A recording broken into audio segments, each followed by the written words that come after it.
This is a man-to-man conversation that we're about to have. We want to have this conversation, freely. We want to have this conversation freely. So if you can all unmute yourself, if you all can, this one prime. We are about to learn how to go about this thing, applying pressure. Hey, we want to learn from everybody, and if you are like me to single, like me to single, yeah, we are also here.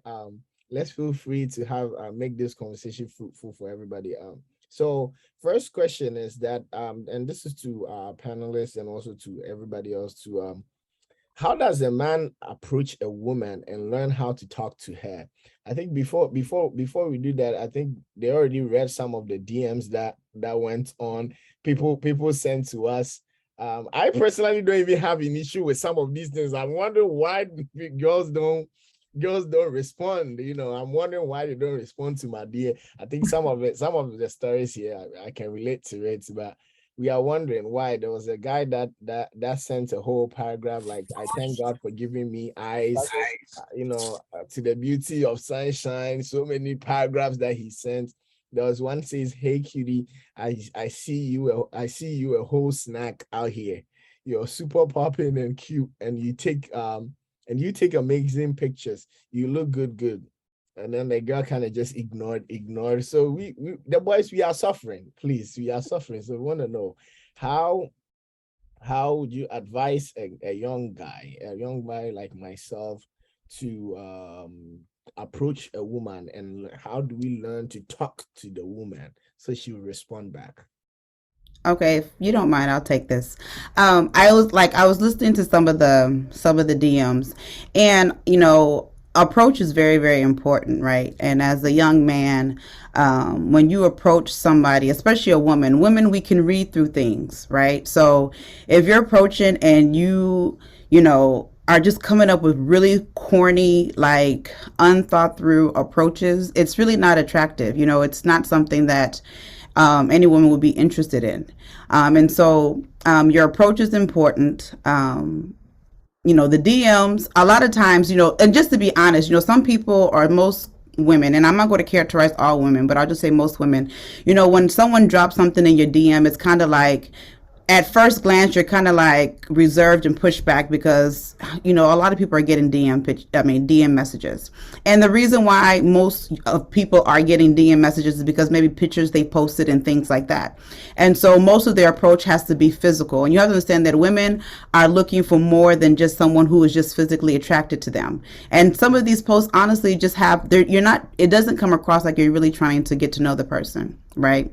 But that doesn't mean that, like, with the being persistent, really genuinely trying to get to know the person, so that the individual, the woman, can know that you're not just looking or trying to message her because of her looks. It speaks volumes. So with your approach, of course, men, you need to be confident. Women can see through that. Don't come across like you're cocky, like you're above all, but just be confident in your approach, in your demeanor, in your presentation. Be yourself, which is important. A lot of young men do not approach women as themselves. They have an idea of what a woman wants, and so they come across like that, and they kind of give up these little really lame approaches, and it's not them, and you can't live up to that standard. So you have to be yourself. Let the person get to know you for who you are. And I think for anything, any man should want that. You don't want some woman to kind of like you because she thinks you're someone else, or she thinks you have something that you really don't have. But be yourself. And if you're able to meet somebody face to face, which nowadays it seems like it's very impossible to do, be really reassured, approach them with style, have eye contact, smile, let the person get to know you for who you are, and don't make it seem like the only thing that's attracted you to the person is their physical, because that over time just I'm sure young ladies get plenty of those type of messages, but they want someone who's genuine into themselves and really themselves. That I understand. I also have a follow-up question because let's get in the Bible. You see, when someone was going to anoint David, went to the house of David, and of course, God can see the heart. We human beings, we see the outside. That's what we see. So from what she's saying, I think that I just want to get more understanding because that's what we see. Because Right. because I see your picture, that's why it looks good. I'm like, these things look good. That's why I'm like here saying hello, hoping that it will get more. So, what is the bridge between? Because that's my truth. The truth is that I see what's is the beauty that I see. So There's no harm in that. I mean, obviously, by the looks is the reason why you're approaching the person. But, coming out of DM and saying, oh, you look so good, or oh, you're fine, or you have a good shape. I mean, those things, like, no one is attracted to that conversation. Oh, hi, how are you? Oh, I would, my name is this. What's your name? Trying to get more of the inner person is what's important. Yes, at first glance, we see people physically, we see their looks, but I think the approach should be more or less on the physical, and even if it's in your heart and it's in your mind, right? yeah, Of course, okay, yeah, she's cute. That's why I'm trying to holler at her, right? But don't let it be so obvious to the extent that even in your presentation, it's more or less about how you see her. But like for example, with the example when the person was just saying hello, hello, hello, hello, hello. For me, if it was me, that's not a red flag to me. The person is just, honestly trying to get to know the person, right? yeah. And just being persistent with it. For me, it's not a bad thing. But if you are, oh, you're so fine, oh, your picture was cute, oh, it just shows that you're more or less on a surface level type of person. And people and women, especially if you're looking for something long term, want something deeper. It may be in your heart, it may be in your mind, but how you approach it. Hey, my name is so and so. How are you? Wait for a response. If you don't get a response, just keep on trying, and just really, try to get past the physical, because physical is limited, right? Because you can't. The first thing you see at first glance is not the person you're going to see if you end up marrying her 20 years down the line. Hmm. Right. And let Okay. me let the doctor respond, though, because he's kind of quiet over there. Yeah. Yeah. Doc, please. Yeah, thank you so much, First Lady. I think you made some remarkable points in regards to the approach and everything like that. That's really good. But my little thing about the whole DMing from my experience, and this is a disclaimer. Everything I'm going to say on this on this show is based on my personal experience, and I might stand to be corrected, every now and then, but it's just my personal experience. So what I've realized to have worked for me in the past is actually getting to know somebody before you go ahead and DM them, because I mean, when I say getting to know somebody, about 90% of relationship that has worked is kind of the initial stage is a personal direct contact. I met you at the wedding. I met you at this conference. We go to the same school. We go to the same church. But I don't know. But I really don't think that even though some of these relationships stems out from just initially DMing somebody because you saw them on Instagram and stuff like that, but the chances of it actually working out is very, very slim. Right. So until I've met you personally, like I said, we met at the wedding, we met at the conference, we met at this concert or whatever. I'm not really so keen into DMing you just because I saw your pictures on Instagram or I saw your pictures on Facebook, or because and just like Safmami was saying, the fact that I'm looking at how pretty you are, nice shape and stuff, does not mean you're necessarily going to be somebody I would truly want to be with. So majority of those first time DMing is more casual, they just want to just mess around, or just want to do something very I don't know, I don't want to use some words because I'm not sure about the age of the people on this line. But what I'm trying to say is you are more likely to get a response from a DM if you have personally have any personal encounter with whoever you're trying to DM. So that has been working for me in the past, and I think it works more than just DMing somebody the first time that you DMing somebody that you've not even seen personally or have a personal encounter with. Yeah. Oh, okay. I see. I saw some of the Could I clip. add something in here, Caleb? Yeah, go ahead, please. Uh, I just wanted to just add. I think what Sofumami was saying is so key. There are some of us, young men, where we'll see the lady at a conference at church. We don't say anything. and then we wait till we go home to go DM, right? That references that confidence that she's talking about. How come when you saw me, you didn't say anything? You didn't initiate any conversation, but you rather wanted to go home behind some sort of computer to go send me something, right? And you also got to imagine a lot of these ladies are getting a lot of DMs. Mm-hmm. They're also getting a lot of DMs. So how are you going to stand out? You haven't really earned the right to even DM. Wow. You haven't earned that right. Yeah. Right. So Purpose. for me personally, when I was dating at that time, we didn't have DMs, right? But there are certain things that I think we have to be careful. There's nothing wrong with walking up to a lady, initiating a conversation, wanting to do something different. Let's have our own little picnic, just doing something. Let's go to a museum. Let's do something. Let's go on a walk. But it's one of those cases where the confidence is what I see is lacking in a lot of our young men nowadays, right? Where that confidence is just lacking because we are hiding behind our phones, and our iPads. You are DMing and then somebody else is DMing, right? And sometimes they get so many that they might not even see your DM. They're not even paying attention to it.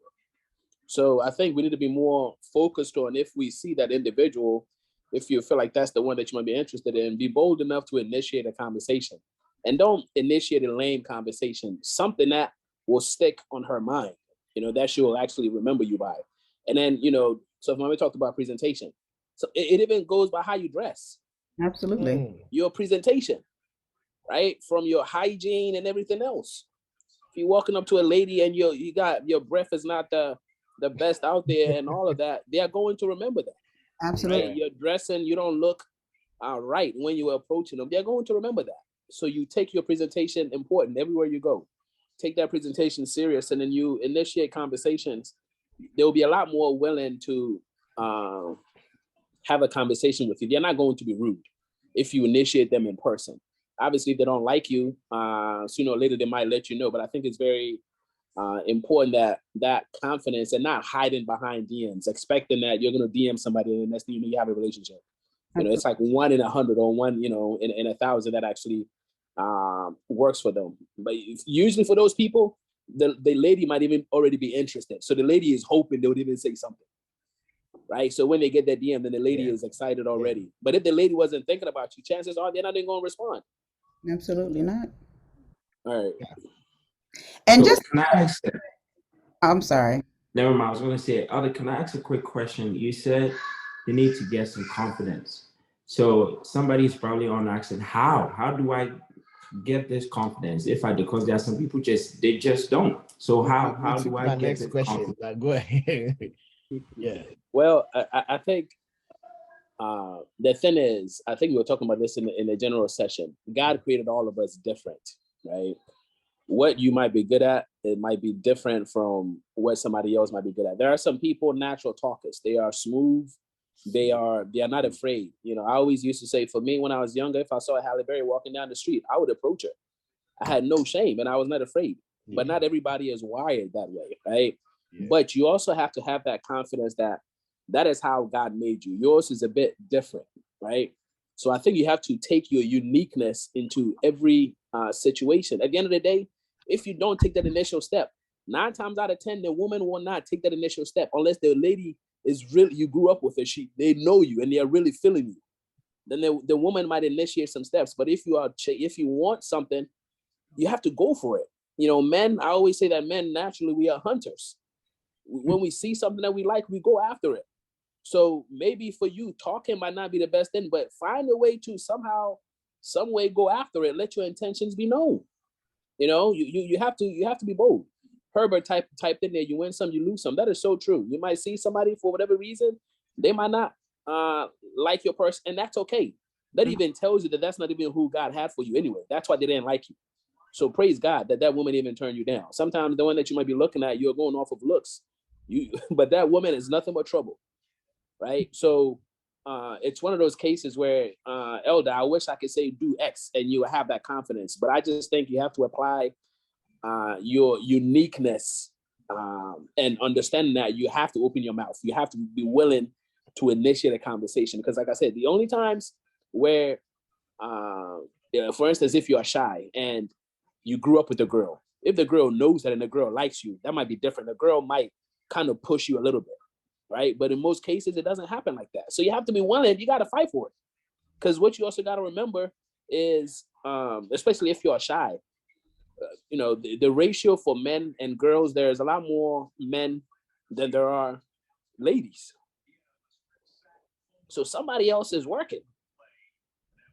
Somebody else is working. So if you see something that you like, just man up. I don't know how else to put it, but you have to man up. You have to find a way to man up in your own unique way to express some interest. You have to. Yeah. And kind of just to add to what Elder was saying, it's really about knowing who you are, right? And being self-aware. And everyone has their strength, everyone has their weakness. And so when you're able to magnify your strength and be able to approach it and just finding your own, sense of swag somewhat, you know what I'm saying? And then also with your physical appearance. If you feel like you don't have the right choice of words, being able to be honest with yourself and get help. There are plenty of young men within the church who, you can kind of get some feedback from or kind of get some advice from. No one is above, the law or regards. No one is, perfect to the extent that you can't ask questions or ask for help, so kind of get in tune with those type of things, and those things kind of help your confidence. And when you know who you are, like, no one can really tell you anything different. But of course, you have to make sure there's a difference between the confidence and the cockiness, right? So, be confident in who you are, know who you are in Christ. And if, like, Elder said, if you approach someone and they're not attracted to that, then move on. That's their loss. You know what I'm saying? That doesn't necessarily mean that you need to change who you are, but maybe that's just you're not their preference, and that's fine. But I think you need to, step up your game. And like you said, hygiene is important. Look, if you are approaching someone face to face and you just finished eating some kenke and fried rice and fish, do not approach. Okay, I think as young men, we need to keep gum in our pockets. We need to keep mints in our pockets. We need to, don't go to the dollar store and use that dollar store spray. There's plenty of reasonable sprays in Burlington. If you feel like your dressing is not up to par, you can dress up in a very reasonable financial, you don't have to go and, spend money on the Gucci and all this stuff if you can't afford it. There are plenty of outfits you can wear. Let me tell you something. I have never bought a dress more than $50. And I'm not ashamed to say that, because I'm not gonna put all my money in that, but I wear my clothes very well. Okay. And so, like, don't feel like you have to live beyond your means, but you can present yourself very well.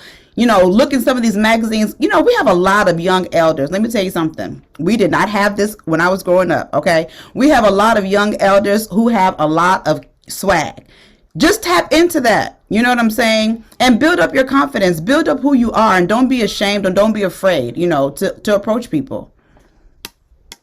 Yeah, so the men, I hope we are taking notes. Build confidence and don't be ashamed. I think another issue that most men are concerned about is rejection. I know a story of a brother that was a very, very good instrumentalist in the church. He was very, very interested in one of the singers, and his main issue was that if I go and I get rejected, rehearsals is not going to be the same anymore. Anytime the girl holds a mic, I'm pretty sure I'm playing F because I'm not getting that key right because of the rejection. He's concerned about the rejection. So I'm concerned. So that's the question to our panelists. How do we go about that? Especially when it's in the church. We work in the same ministries with them, and they don't seem to be interested, or I don't know what's about me, but I'm confident. I'm concerned that I guess to rehearsals, I won't be able to play the keyboard anymore. So if anybody can help us here. I think it all boils down to mindset. Because I've gotten a lot of rejections, from my members, and stuff like that, youth and Pensa. We just got to know, we just got to work in that consciousness that rejection is part of the game. Right. Because you're not I mean, who can I be? You're not Barack Obama. You're not. I mean, anybody can get rejected. You know what I'm saying? So working in that consciousness that, okay, this was part of the game, helps you not, get so much surprise when you get rejected, because it's part of the game. You know what I'm saying? Just like Herbert was saying, you lose some, you win some. So I try to shoot my shot. You said no. Hey, life goes on. I'm gonna come for rehearsal, and we're gonna do rehearsal like as it is. Nothing's gonna change for me. I think everybody is different. So as Caleb was saying, we just got to work in that consciousness. We need to educate ourselves and know that, okay, I can be rejected. You know what I'm saying? And if that happens, I must still, move on and do my thing. And if you think you cannot be able to get to a point where you can accept rejections, then you might as well think twice before you try to shoot your shot. Because if you're the music director and you think that everything is going to go chaotic after you get rejected by one of the choir members, then don't approach. Don't do it. But when you get to the point where you realize that, okay, it's possible to get rejected, you can just go shoot your shot. You get rejected, that's fine. And the funny thing is, sometimes the kind of ladies that we think might reject us are actually those who actually take us in. That's how I've seen it. So sometimes you have this blockage, like you have there's some sort of barricade between you and moving forward. You know what I'm saying? But just shoot your shot and keep it moving. You get rejected, that's fine. You don't get rejected, that's also fine. You keep it moving. Yeah, and just to piggyback on what Doc said, like he said, rejection is inevitable. Like everyone, I think, in their lifetime has been rejected in some form, right? But just remembering that everyone has their own preference, right? Maybe you're not that person's cup of cake, but that doesn't mean that you're not somebody else's cup of cake, right? So just realize that sometimes it could be absolutely nothing to do with you and everything to do with the person. You're not what they're looking for, or maybe they haven't seen something in you. So I think it's important I'm the type of person, I like to self-reflect, right? Sometimes you have to look at within yourself and ask yourself, okay, if you're lucky and you're rejected, you might even get a reason as to why, right? So if someone's able to tell you why, for whatever reason, they didn't, get it, or they weren't feeling it, then you're able to learn from that. Maybe there was something you did or something you didn't do, or maybe your approach was too strong, or maybe you were just aggressive, or maybe you just didn't care. Whatever the case may be, you should be able to learn from that. I always say that with rejection, take the truth and reject the lies, right? Because everyone has a reason as to why they may have rejected. Maybe there's some truth to it. Maybe there was something about you that honestly you need to work on and you need to do better with. And then there may be things that honestly have nothing to do with you and have everything to do with that person. So just realize that it's not meant for you to break down and because of that one rejection, categorize all women as this, and because of that, approach women a certain way. Like some men have been rejected to the point where they're scarred, so they have no respect for women, and they disrespect them. And that's not that. Don't use rejection as a negative thing, but kind of grow from it, and kind of build yourself up, and pick yourself up. Brush yourself off and try again. I think that was a song back in the 90s. Brush yourself off and try again. But don't let it break you. Rejection is not the end of the world. Let me tell you, we've all been there. We've all done that. We've all been able to triumph and find what was for us. So don't let it break you. It's all part of life. Yeah, I think one of the men said that I should push it out that how do you not let rejection affect you? Because Aubrey, he's suffering, Aubrey.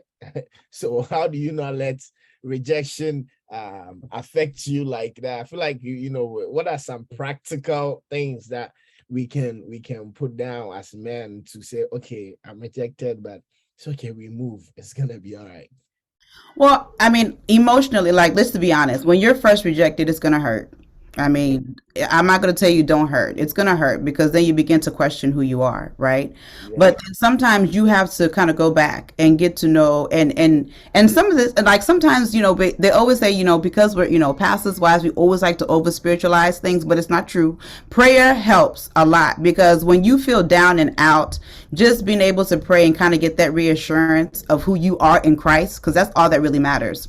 It's important, you know. So kind of building yourself up. And don't get me wrong, when you are rejected by someone and you see the person, you will be reminded of that rejection, right? And all of a sudden the emotions kind of come back. But you just have to, you know, realize you're not a bad person. Maybe there's areas where you need to grow. Be honest with yourself, right? We are not perfect. We all have our issues. There's always things that we can grow from. Find the positive things. That's what I'm saying. Take the truth. If there are some things about, you know, the situation that caused the rejection, then take the truth, grow from it. If there are things that are lies or not really you, but maybe came from the other person, then throw those things aside and try to work on yourself, you know, work on yourself, build yourself, you know, and a lot of things is maturity and just, you know, being able to mature and being able to accept that everyone has their preference. You know, you're not always going to be liked. You're not always going to be accepted. But just know that, you know, who you are. God has created you uniquely. You are a wonderful being, and God has created someone just for you, specifically for you. And one day with prayer, you'll meet that person. So don't be so down and out and depressed, and don't categorize people, and don't react. Another thing.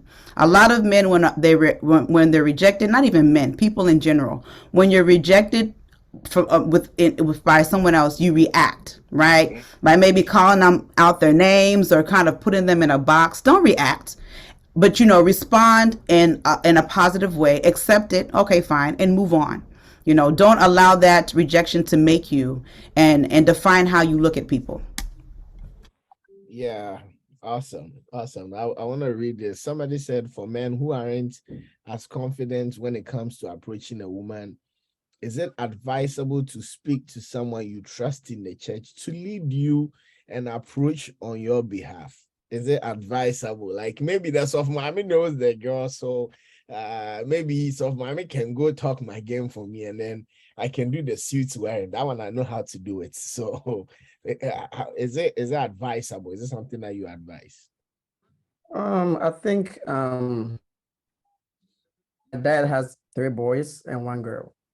And my 2 elder brothers, I mean, they are pastors of the church. And this is how their marriage went. They're very, very introvert. They can't not even talk to any lady at, you know, at all whatsoever. So when in the church that she actually, he told my dad. And then, you know, they called the presiding elder of the church, and then they went through that route. And sometimes it works, you know, sometimes too, it doesn't.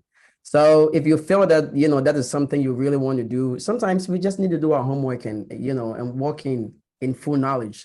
Because sometimes you know that this thing is not going to work. And, you know, some of us guys are very stubborn when it comes to stuff like that. You know, 100% is not going to work, you know, but you just want to go shoot your shot. So if you go shoot your shot and you get rejected, then you're part of the blame. You can blame yourself because you knew that this thing was not going to go anywhere. But if you get to a point where you're like, okay, you know, I've seen stuff, mommy could see very, very pretty woman. I want to talk to her, but I don't know how.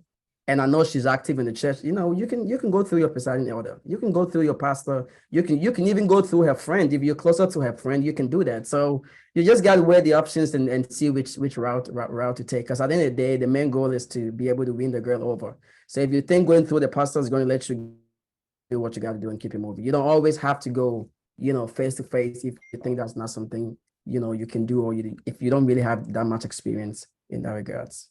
Can I add something in here real quick? Yes. Let me speak on the last question, and I'll speak on this. I think, you know, we are keeping it 100, right? Some of us young men, we need to also, we can't just be trying to spit or holler at every young lady, right? Sometimes the other issue is we know that there is someone that might even be for you, but you are not interested. You are more interested in a girl who might look prettier, who might be more popular, right? But you know that girl, you a simple man. That girl ain't you. But we want to force ourselves to try to holler at that girl. We just, that's not who you are, right? So those things, they're not even going to end well. So even if the girl rejects you, thank God that she rejected you. You know, we have cases where you know that, you know, this girl is the one that's really more for me. But we act like we're not interested. Sometimes she might not necessarily be the prettiest or the best looking. You are even more concerned about what your friends might even say. But you know that you'll be happier with that girl. You know it. Yeah. But you want to act like you're not interested. You know, that's one aspect right there. And then the second piece about not everything needs to be all about presiding elder. Just because you see a girl at a church that you like and you don't know how to talk, that means go see your presiding elder, right? You need to be spiritually mature and aware in these situations. The girl that you are interested in, let's say you are so shy, you are afraid. Have you observed who is she close to that maybe you're also close to? Doesn't have to be a Presbyterian member. Can be a regular member, but is there someone who that you know to be mature spiritually? Because if you're also not careful, that person could be spreading your business. Thank you. Has to be somebody that you can trust. You know, they are spiritually mature, someone that would have your best interest at heart, right? So if you go talk to this person, you know that they already have a relationship with this person already. If you come to me and I don't know the girl, how am I going to go talk to if I don't have a relationship with her? So someone that you already know has a relationship with the girl, that can, in a sense, speak on your behalf, right? Just to open that door, see if there's an opportunity for you. So not everything do you go to your presiding elder. Just because he's the presiding elder doesn't mean they know the girl or they have a relationship with her. Find out who you can trust, who the girl knows, and then who you think you can really go to. Then don't think for a second that it has to be a pastor or the presiding elder. It can be a deacon, it could be a regular member, but just has to be somebody who you know to be spiritually mature that you can trust. Awesome. Thank you so much. I think we have some couple of questions in here, and then but I would open the floor. I think Emmanuel had his hand up for a very long time. So Emmanuel, you want to go ahead, please? Most definitely. Thank you for this opportunity. Oscar, I was just going to talk about the question that I think someone asked about like dealing with rejection and things of that nature, because that's something that I always I'm very interested in, especially is emotional intelligence and things like that. And one thing that I've come to understand is that the reason why before a man has the ability to approach a woman, he's putting his pride behind him, and he's humbling himself, and things of that nature. Because I feel like growing up, a lot of we have all dealt with it on different measures and things like that. But I feel like when it comes specifically to speaking with someone or opening yourself up to someone, making yourself vulnerable to someone for them to tell you that, hey, I'm not interested in things like that, I think is perfectly what you said, is that at the end of the day, realizing that is your identity that has been attacked and things like that. So sometimes in order to subsidize for how we feel, the lack of, oh man, I'm someone, that's where we turn into anger and all those other things. So I think the biggest thing is if you have dealt with rejection or are dealing with it, I think the biggest thing is taking the time that you need to heal. They have this concept of going back to the man cave, surrounding yourself around your friends once again, and remind yourself of who you are. Because at the end of the day, dating is not an easy thing. You're constantly being reminded of who you are and things like that. So I think taking the time that you need in order to remind yourself that your identity is not found in everything that you have, but it's truly found in Christ, if that makes sense. And I would say, I think it was my brother Kwesi who mentioned that at the end of the day, it's testing the waters first. Testing the water and letting your intentions be made known before you become fully invested. I think that sometimes, even just as sometimes the ladies, they think about it and they daydream about all these things. Sometimes we end up doing that, thinking, oh man, I can't wait to be with this person. And you're over fantasizing about her and things like that. And now you've become extremely emotionally invested. So that's the reason why the rejection even hurts them more, because you were deeply emotionally invested. So the biggest thing is letting your intentions be made known. And then also I would say testing the waters in the sense of ask her hey, is it cool if we go for a walk or something that she's interested in doing? And if she says no on that, then maybe you should probably start thinking okay, maybe this young lady is not interested and things like that. Because at the end of the day, we make time for things that we find valuable and things of that nature. But that's just a little bit that I want. Getting rejected is not an easy thing. It takes time, to re-heal oneself. But always remember that at the end of the day, just as everyone is saying, the right person is out there for you. Don't be discouraged with this one, if that makes sense. So yeah, thank you. Yeah, thank you very much. So don't be discouraged, guys. And I see some of the questions that are being posted in here. Again, somebody asked the question now, what if the girl is dating someone but you are interested? I'm pretty sure if you are dating somebody and then you are looking forward to marrying them and a guy is interested, you wouldn't be very excited about the guy distracting your woman like that. So please let us be each other's keeper here. And I don't think it's appropriate or right for you to do that. But we have a good question in the chat that I want to speak. Read so we all can address this. Please, I have a sincere and honest question. I'm a guy with who has feminine mannerisms that are profound. I am 200% straight. So he's emphasizing that he's very, very straight and sexually attracted to women. Only I picked them up when I was young. What are my hopes or advice on how to approach women, please? This is a guy, his concern, the concern is that he has some feminine mannerisms and they're very, very much interested in women. But so what are some of the advice on how to go about things? Okay, I'll start and then I'll pass it over to Doc. One thing I would say about that is that, you know, who you are is who you are. And, not everyone will be receptive to that, but it goes kind of back to that self assurance and being, self aware of who you are. And, certain people have certain mechanisms and mannerisms. That's just a part of them.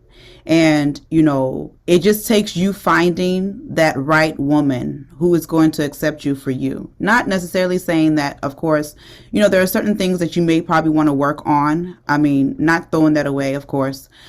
Being aware and working on certain things is important. But then also not losing yourself and losing who you are is also very important. Like I said from the beginning, the right one will accept you for you and love you for you, irrespective of certain, mannerisms you may have. There are plenty of men in this world who do have some female mannerisms just because, for example, they were born and raised around a whole house of females, right? But that doesn't make them less of a man, or that doesn't make them less of a person. You will face challenges because a lot of women, because of perception and things like that, may not understand you well.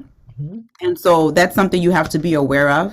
But then at the same time, working on yourself and, being aware of certain things, but at the same time, don't ever think that you're less than, or don't ever think that you'll never find that person, because you'll definitely find that person, but you'll find the right person.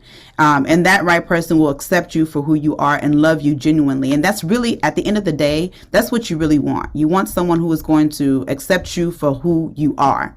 I use myself, for an example, on a different end. When I first met my husband, I had the worst attitude, right? And my mouth was a lot, right? And I was young, like I said. So a lot of people really couldn't stand me, right? But my husband saw that, and I was aware of that. I wasn't, naive to that. I was aware of that. And he saw that. He didn't see it as a red flag, but he saw that as a means to want to help me and make me better. I don't think I'm 100%. I'm still, if prompted, I still have to work on it, but it's still, he still helped. He made the effort and he helped me to kind of fix certain things about me. And that's the type of person that you need, someone who's going to build you up and not pull you down. So there is definitely hope. There's someone there specifically made for you. Just keep on praying and God will, guide you to that right person.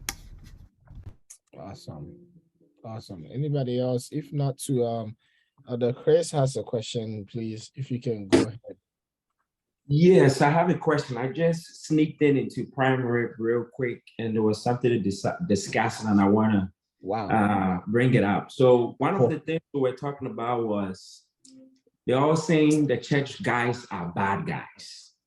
That's the discussion that is going on right now. They're saying no, because some people were saying, why is that the ladies like good guys? The ladies like bad guys are not good guys, and they all say no, all that church guys are bad guys.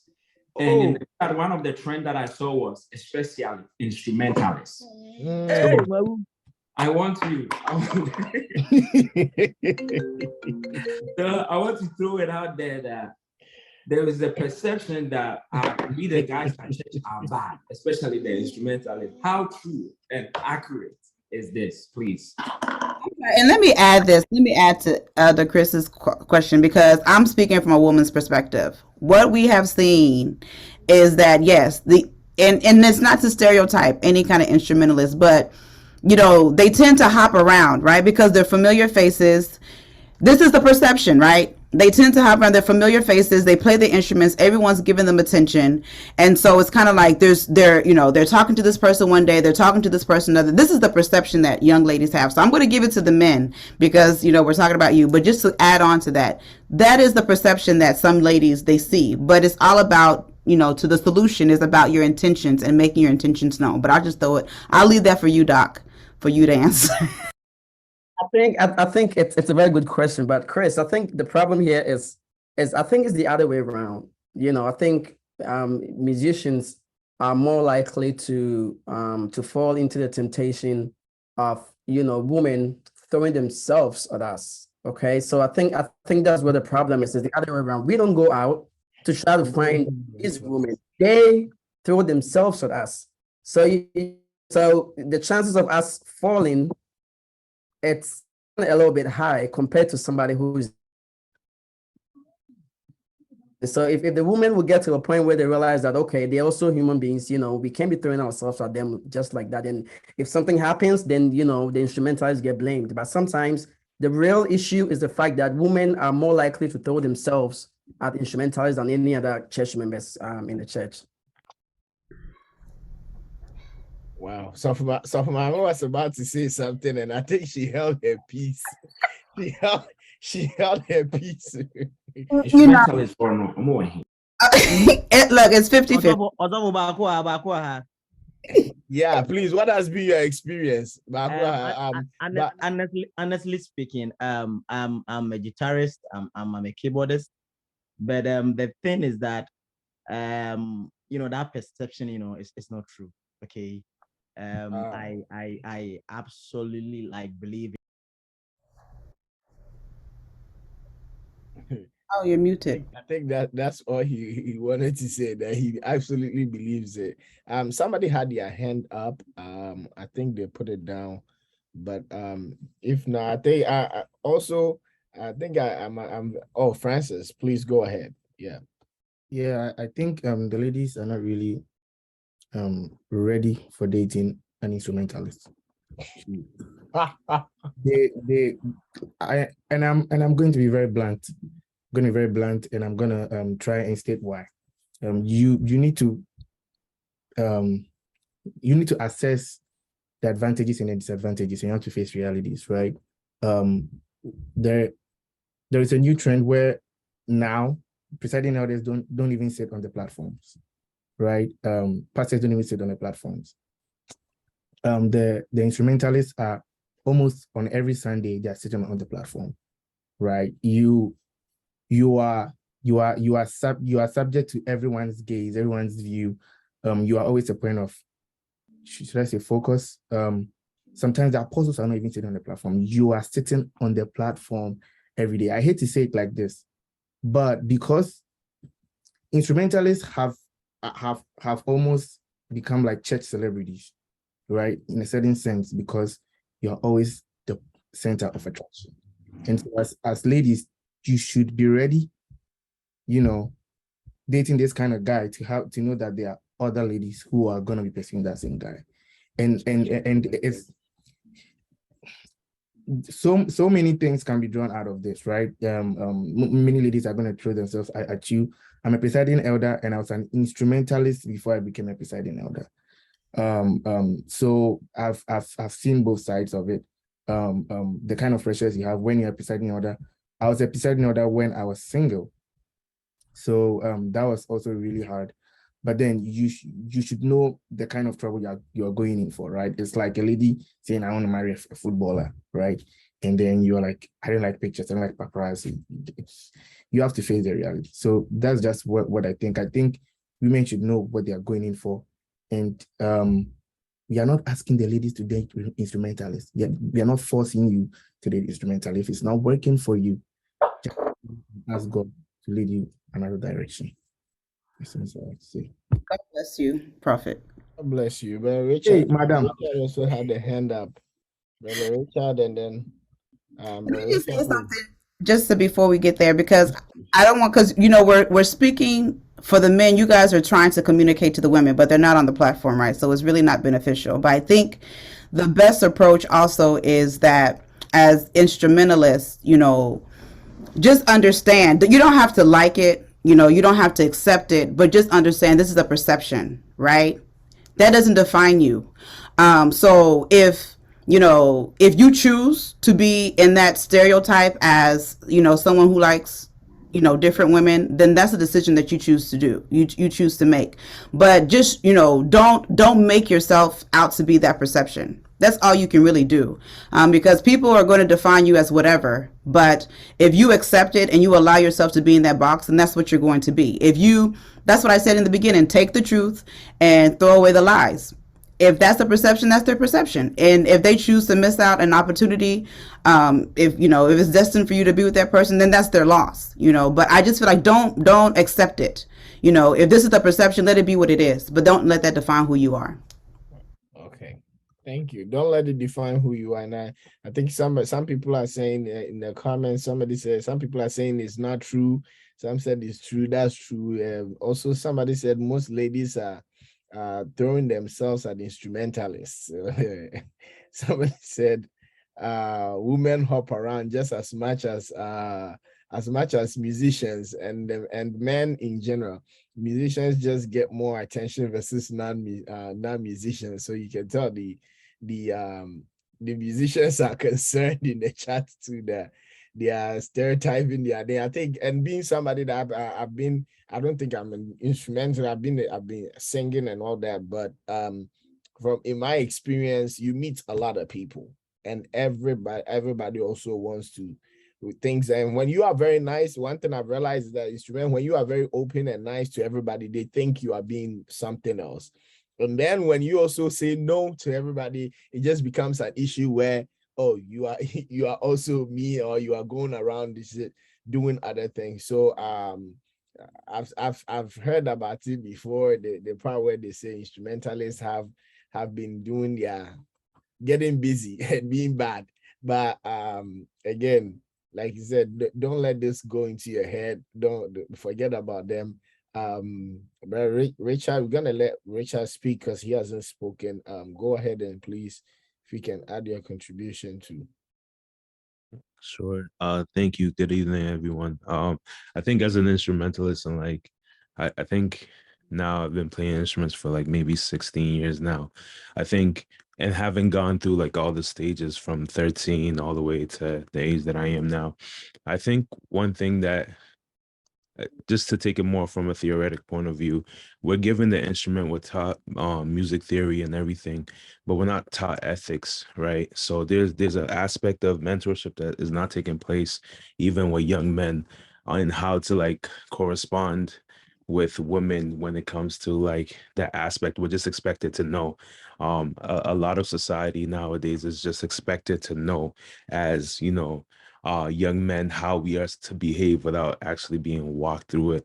But also at the same time, like who's been given a lot of money, like $1 million, and not wasted some of that $1 million doing something frivolous or doing something stupid. So sometimes I kind of agree with a lot of the people on the line saying like we're put on the stage, everybody is looking at us, and we've been given this $1 million attention and we have no clue what to do with it.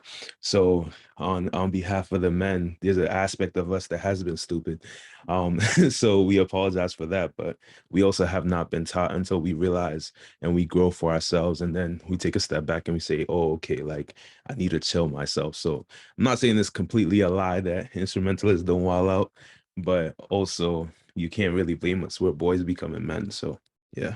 Or we're instrumentalists trying to mature into mature people, because women play instruments too. So yeah. Awesome. Thank you. We have a few minutes left, so we want to go through some of the questions that we have. One of the questions is a concern from the ladies that was given to me, that why is it that Christian men are very good at leading women on? Every Christian man has like a record of broken hearts or breaking hearts, like, and then you go here and they never even did it. It's just one, it's breaking hearts without a touch. If so, why is it that men, Christian men, we are so fond of leading the ladies on? And how do we go about it so that we don't end up with all these church, and then once you pick a mic, all the ladies, are mad because you broke their hearts. You led them on and they feel that way. So if any of our panelists can start for us. Yes, of mine, please. Okay, I think a lot of it is just a lack of maturity.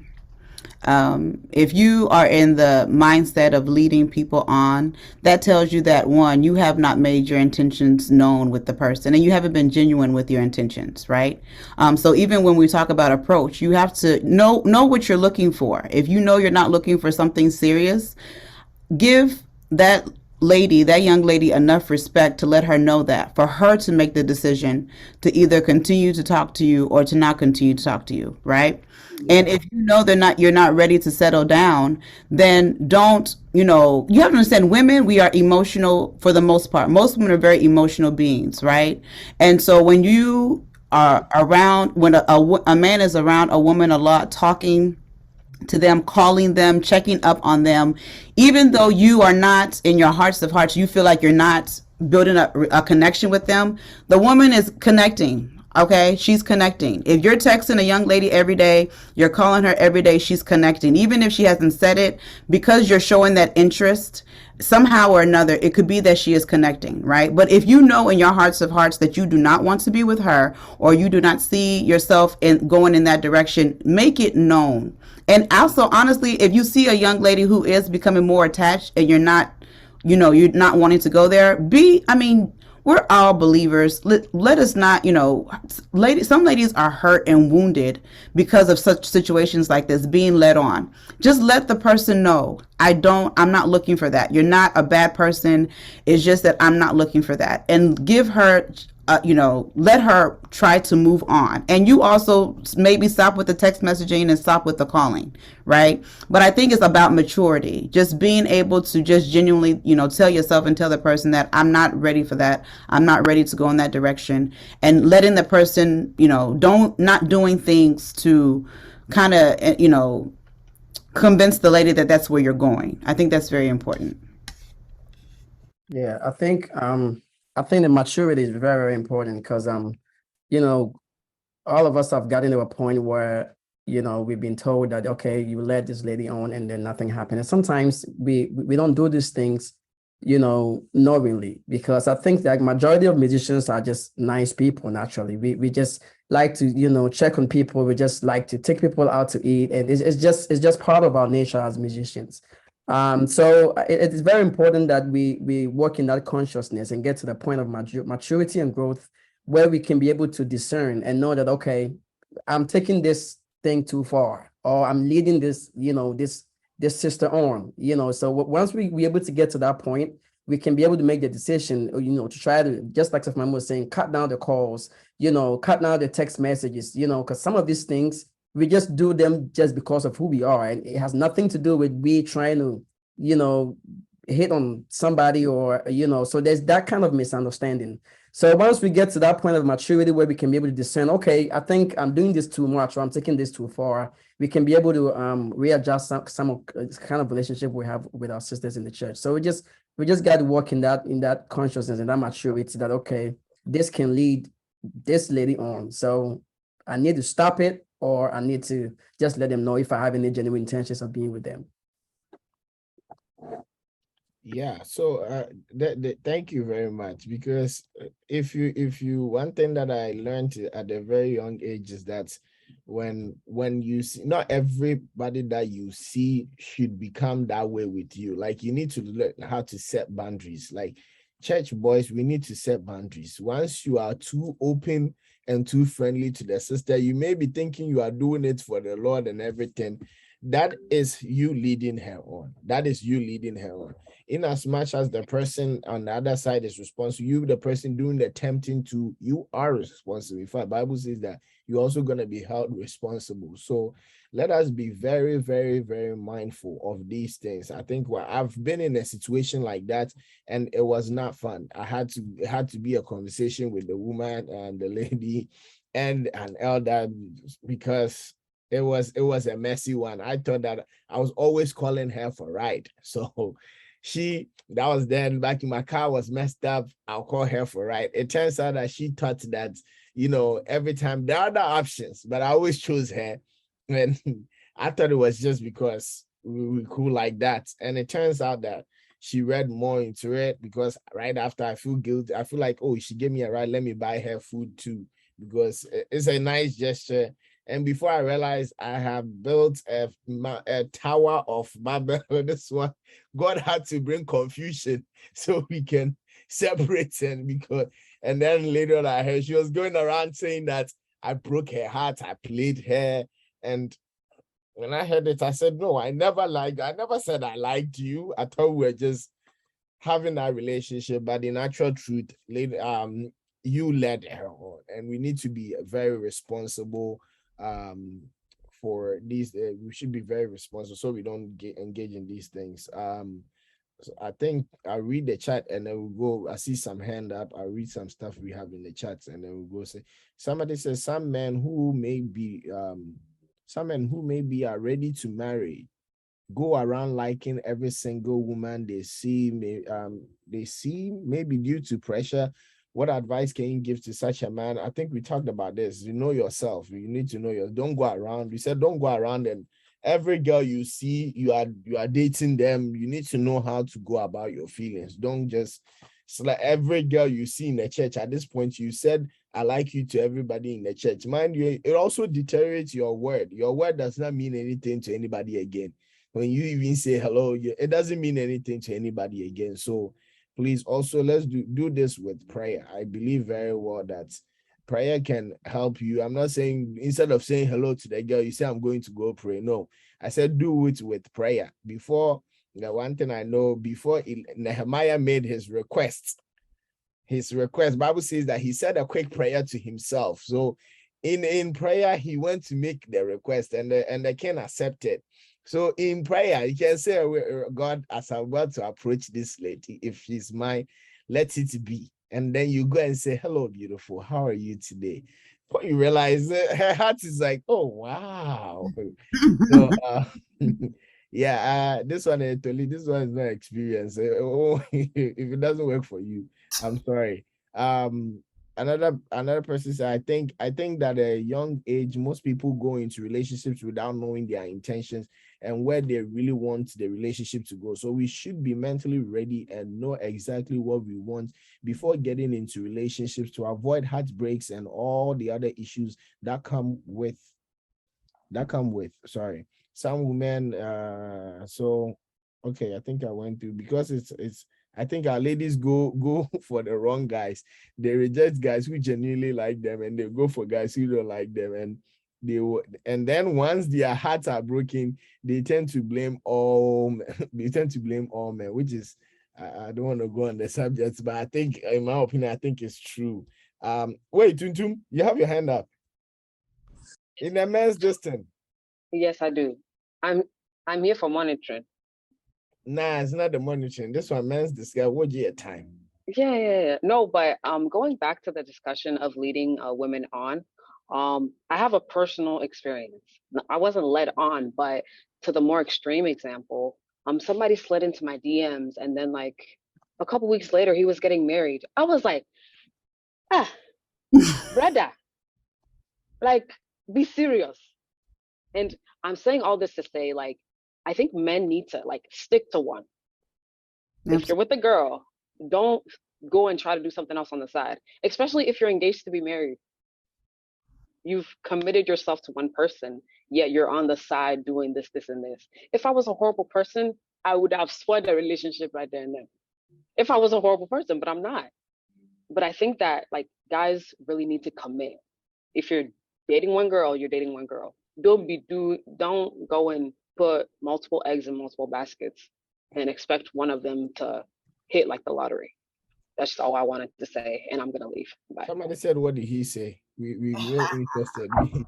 No, because I think that's a very valid question. Is that a lot of women these days, when you say hello, it means you are relationship, and when you say hello or something, it means relationship. So what the or stuff mommy, I saw stuff mommy was like, To be honest, if you're about to get married, you don't need to be in any woman's DM even saying hello. Your focus should be praying for that marriage you're about to jump in. So irrespective of what he said, if it was hello, if it was goodbye, he shouldn't have been in the DM. He needs to be Amen. focusing on his to be wife. Yeah, if you're about to get married, please and please again. Thank you. I think is it sorry, I don't know how to say the name. Fejiro, that's Yes, it, right? Pedro. Yeah, please. Go ahead, your question. Hello, everybody. Good evening. Okay, so it's not actually a question per se. It's just to add on. I think basically almost everything I wanted to say has been said. But yeah, for ladies, right? When you say hello, even if you say goodbye, the lady is already accepting marriage proposal in her head. So guys should be very careful. Your hello may mean, will you marry me, to the lady. I'm talking from experience. Then there was something one of the panelists said, like, as instrumentalists, it's in our nature to take people out for dinner. No, it should not be in your nature. That's not like, it's like you're taking advantage of the platform you've been given to just eat your cake and have it. You know, putting your eggs in multiple baskets and waiting for the one that's going to come through for you. And I think that's not really, really nice. So, like church brothers, I've had my own fair share of experience with brothers in the Lord. So I think most times the reason why most Christian relationships fail or have issues is because there is no real proper definition from the beginning. Okay, so I said I've had my fair share of church brothers, right? So when he came on, I was like, okay, are you in a relationship? He's like, no, let's see where this goes. And a few months down the line, I hear he's getting married from someone else. And I'm like, brother, what's up? What happened? And he's like, oh, nothing. I'm still in love with you. You wanted me to be like a side chick. Apparently, he had this girl. He has been camping in his house for months. You know, it's a brother, a tongue-talking brother in the church. See what I'm talking about? So I think we should try and define relationships. Then after that one left, I was still a bit beaten up, and the next one came along, kind of like a blast from my past. And he will be on the phone for like an hour and a half. And I'm like, okay, let me define this. Okay, brother, what are you doing? Are we trying to start something up? And he's like, no, we're just friends. I say, okay, we're just friends. And you take up like 1 hour, 1.5 hours of my day, just 24 hours. If I give that to all my friends, I will have nothing left for myself, nothing left for God. Brother, he said, oh, okay, I'll call. I said, please don't call me back again. You know, so sometimes you just need to define relationships, because sometimes the guys lead the girls on, sometimes the girls, we lead ourselves on. Praise the Lord. Thank you. Yeah. I think she made some, very valid point. It all boils down to maturity and, just knowing that, okay, just like Sophie was saying, you're getting ready to marry somebody. You shouldn't be in anybody's DM saying hi or even praise the Lord or God bless you or whatever. You shouldn't be. There are some boundaries we just need to set for ourselves as men, because, just like Caleb was saying, sometimes we lead people on without even knowing. So then how do we prevent those things from happening? We just got to be working that consciousness. We need to grow up, because, when I was growing up, there was a lot of things that I did and I thought it was normal. And then now I realized that I shouldn't have been doing those things, because even though it was just coming from a genuine heart, it was, sending the wrong message to someone outside. So we just need to be very careful, especially with sliding into people's DM and, because women can easily be led on with just hi or, just checking up on them and stuff like that. So we need to be very, very careful when it comes to stuff like that. Doctor, so if they can't say hi, then now what would they say? Because, if we can't say hi, they can't say hello, then what else can they say now? I definitely understand what you guys are saying, but I think every conversation also has to begin with, some sort of hi, hey, because you can't just go slide into somebody's DM and then just start spitting game. There has to be some sort of greetings or something, right? And it's like everybody's saying DM. So is it now the new norm, the new way of talking to ladies? Because I keep on hearing slide DM, slide DM, slide DM. Is it the new way now? Because like I said, during that time, there was nothing like DM for you to be sliding into people's DMs. I think it's the social media right now. So social media is like how we all interact, and interaction on social media is becoming rampant. So now, DMs is how you get to quote unquote have what I would have called a personal interaction with the person, and you say hello to the person. So that's the issue, the main thing about the DMs. And I know that talking about social media, that's the next category that we want to address is this, that social media is giving a lot of us pressure, a lot of men pressure. So now we talked about getting to know the girl. You want to get married. Now you've gotten to know the girl, you're interested in getting married. How do we not let social media affect our decision to get married in terms of wedding? That I went to ask a friend of mine, we are planning his wedding, her wedding, and then we went to ask instruments. Expensive, crazy expensive for the wedding. But the person wants that. How do we not let social media affect us? Or let me say the pressure. Do people feel pressured to host an expensive wedding? Let me say it that way. I wanted to. Can you hear me? Yeah. Okay. Good evening, everyone. I think one thing that this generation, we are suffering from is like social media hype and all that. And one thing I always tell people, although I'm not even close to marriage, I've seen people get married before. And one thing I tell myself is, you got to be careful about your wedding. Like, don't try to imitate someone or try to be like somebody, because you are coming from a different background. The person is coming from a different background. Maybe you grew up being a hustler on the streets and you found the love of your life, and then you are ready to get married. You, by God's grace, you found your feet and you found the person that belongs to you. So do a wedding that suits you in where you are in life. Maybe there's a rich guy who their family can provide everything. That's why they are doing that expensive wedding. But somebody will see and they want to be like them. Like, bro, maybe your marriage that you are even doing small, you are going to have so much happiness than somebody that has a big wedding and wouldn't even have like happiness, because they are just doing a show off to the public. But within them, even the two, they haven't even agreed to get married, and there's no peace between them, but they're just doing a show off on social media. So, and then you want to be like that, and you miss out on a guy that can help you for the rest of your life. Just know that whatever that you are entering in is gonna make or break you, because even people die in marriages. So just have to be careful about what we see. Yeah. Yeah, and just to piggyback on what our brother Herbert said, no one should feel pressured by social media.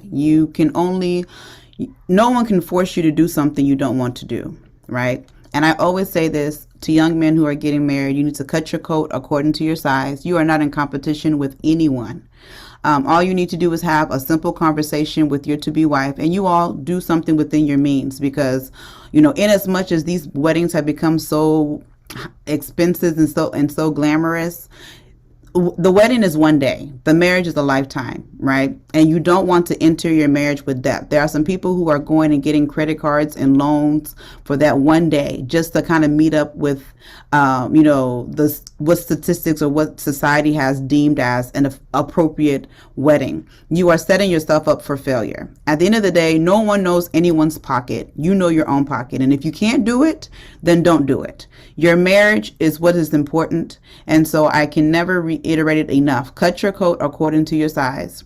and do what you can within your means. Do not feel pressured, because and another thing, sometimes when you go on social media and you're like, oh, couple goals and all that stuff, don't feed into that, because you don't know what they're going through behind closed doors when they're in their rooms and in their closets. You need to focus on yourself. You need to focus on the person you're about to marry. You need to come up with a plan that is suitable for you within your financial means, and build a marriage, not the wedding day, but build a marriage that can last a lifetime. That's what's important. So don't let social media fool you, and don't let all those social couple goals, get you to doing things, because some of that stuff is just acting, so just keep that in mind. Could I'm sorry, I just came back. Could I add into this one real please? I wanna say something. I think it works in addition to the question. So one of the concern is that it's the girl's family. They don't want to offend the girl's family that is requesting these things. So with this also in mind, please, you can go ahead, Elder.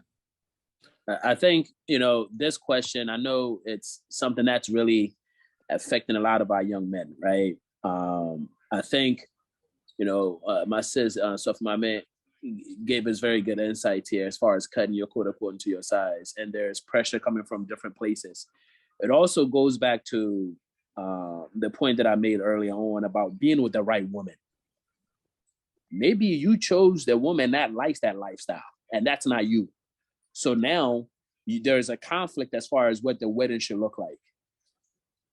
Because you chose someone that likes that Instagram, they like the likes. And that's all they're looking after. The reality is you can go spend 80K, 100K, and I know these things are happening on your wedding. You're lucky to get 15, 20K back from donations. You are lucky to get that amount back. Yeah. So you're coming out at a loss, minus 50K, minus 60K. Sometimes even more than that, because you invite all younger people and the younger people don't pay. They just come for the fun, right? So the thing is, what you need to start realizing, especially as a man, you need to start thinking about the future.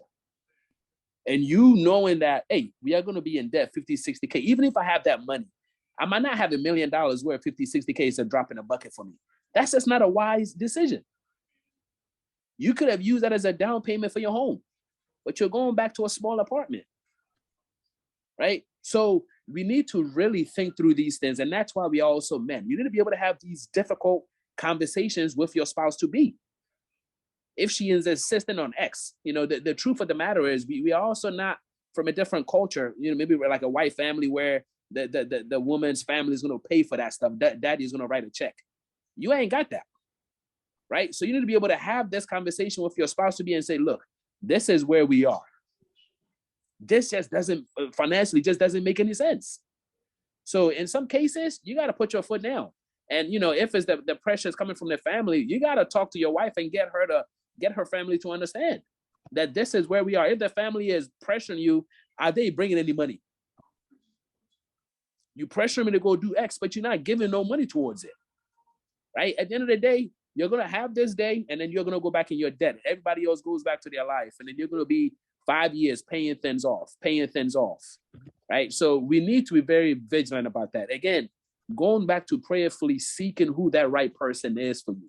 Because to me, that's part of the issue. Some of you are going for women that are all about that likes.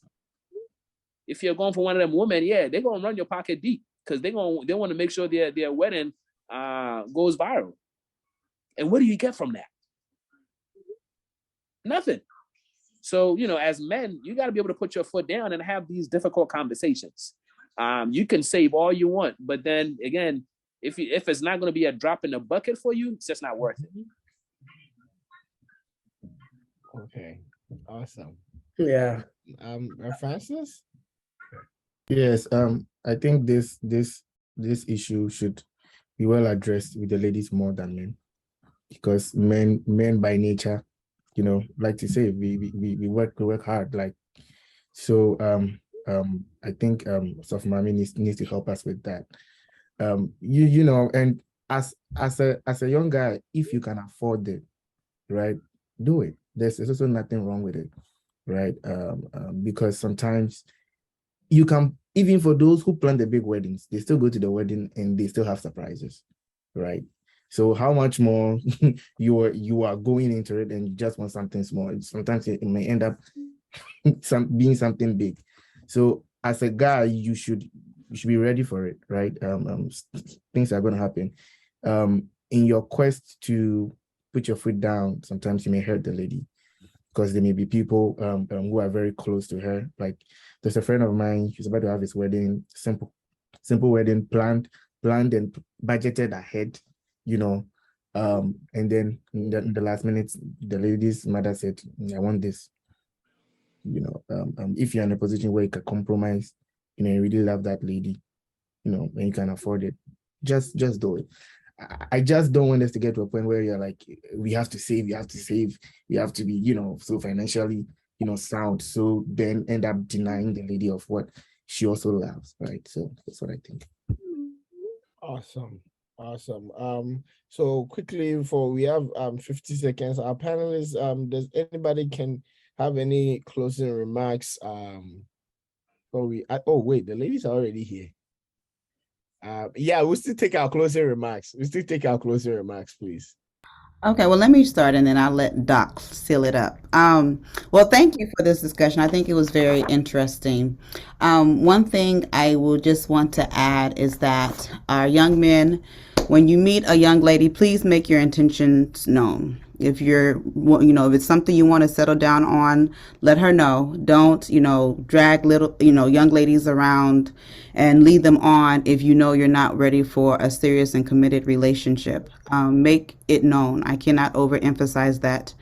And at the same time, one last thing I want to add, because I think sometimes we face this a lot. If you have experienced rejection at any point in time, don't allow your experience with the lady in which you've received a rejection from to be everyone else's experience. Meaning, don't go and sell the young lady to the whole world that she's done this A, B, C, and D, and she's like this, and don't do that. Your experience with that lady is your experience. Don't make your experience someone else's experience. But understand that, it didn't work out with you. You weren't her, her cup of tea, and, just move on. But let's not make it a point to go and kind of like sell, young ladies and even young men to our friends. Oh, he's like this. Oh, he's this. Oh, don't do that. It's not fair. We're all Christians at the end of the day, and it's not fair. So that's just the little bit I want to add and leave. All right. Thank you, Doctor. I think, once you're able to find somebody that you think you want to live the rest of your life with, I think it's very paramount that you guys have a very deep conversation, as far as, wedding budgets, where you guys want to stake. Some of us have like 600,000 student loans, and these are some very important things that we need to bring it up, to our spouse, so that down the line, it doesn't become, like a surprise or anything of that sort. So I think, having a very deep conversation with whoever you want to spend the rest of your life with is very, very crucial, as far as the longevity of the relationship is concerned. So, we did touch about musicians not leading, some of our sisters on, and it's a very important point that I really want us to remember, that sometimes saying hi, saying how are you, and checking up on them might be leading them on the wrong path. So we need to work in that maturity and that consciousness, and I think we should be fine. Just apply the right amount of pressure. Don't do it too much, because sometimes it turns the ladies off, and know how to approach. We spoke about hygiene and all of those good stuff. So thank you guys for having me. It was very fruitful conversation.